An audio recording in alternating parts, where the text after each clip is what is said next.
A black officer has police cruisers outside his house today after receiving death threats.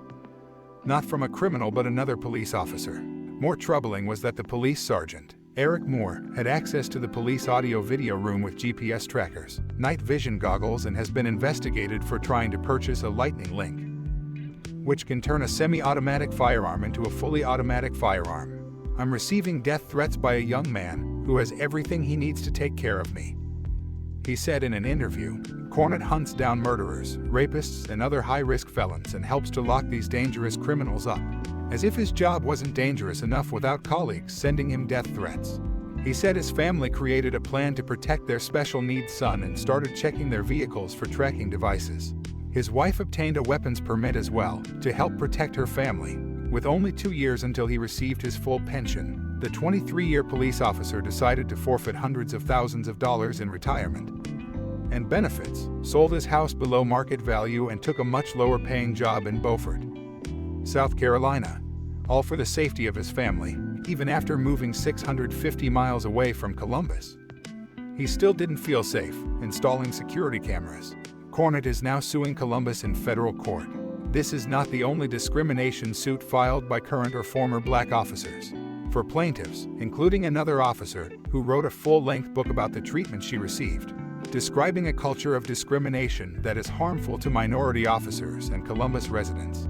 An environment the mayor's office reports as systemic racism. Shaw said, "I can't imagine what some of the citizens go through. If you treat your own black officers this way, what are you doing to the black citizens?" This has sparked a national protest on racial injustice, with people asking the question, should we continue to fund these police stations so heavily?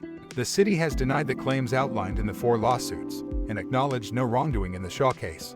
In Shaw's case, the city filed motions for summary judgment to dismiss both cases before settling. In Cornett's lawsuit, the city's legal team says that police put guards outside the officer's home after the alleged threats. Attorneys also say the officer who reported the threat had been friends with Moore before a falling out. If the threat were actually made, it was 5 months old, and there was no evidence Moore acted on it. The second officer who was allegedly targeted didn't request protection from the police. Many police officials don't feel like speaking on the issue, declining to comment on several large news outlets. One official was willing to speak on the situation, but wouldn't discuss the current lawsuits. He said Shaw faced some retaliation despite properly reporting the threats. Officer Moore received a reprimand. "We know that systemic racism exists, not just in Columbus Division of Police but in every aspect of our community. Mayor Ginther is committed to rooting it out," said one official in a statement.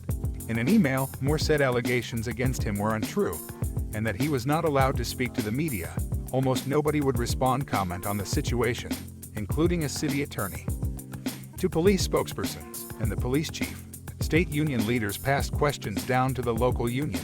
It's quite worrying to see the blatant disregard and dismissal of this issue by nearly every city official, according to a September 2014 internal memo to CDP leadership.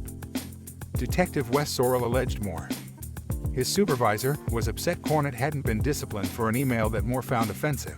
Moore referred to an officer by the N-word, Douglas Williams, and Cornett saying, "I need to take their monkey asses out back and kill them," says the memo, which Williams authored.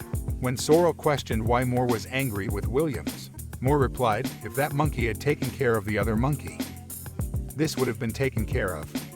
The memo says, Cornett had worked as Shaw's partner for over 20 years. The day before, Shaw applied for a narcotics post that would report to Moore for. Investigators approached him. He had not heard Moore make slanderous comments, but he believed Moore had tried to ruin his only investigation because he is black. He had also heard that Moore used racial slurs and threatened to kill Cornett and Williams. Moore also threatened to put tracking devices on their cars. Cornett and Shaw also felt Moore had declined to give black officers the best equipment as if the death threats weren't enough already. Other cities are creating police departments that are similar to the community it serves. A 2019 study says the city is 60% white, with law enforcement at 87% white and recruits are 79% white. Ned Pettis talked to the city council last month about his department and how it is laser-focused on increasing diversity. The most recent cadet class, still currently training, comprises predominantly women and minorities, which is a step in the right direction towards more diversity in the workplace. Standing against racism is not enough. We must also fight it on every front. That begins with acknowledging it where it exists, and unfortunately, it is everywhere, including the division of police. He said, "Racism is a systemic issue that we have up to now failed to eradicate from society. There are elements and vestiges of it everywhere. To think that it's a problem in everyone else's house, but not ours, is just not being honest." It's good to see that at least some people are looking for change. What's your opinion on this terrible story? Please drop a comment down below and let us know. Thank you for watching our free video. If you liked it, make sure to click the like button for more videos in the future.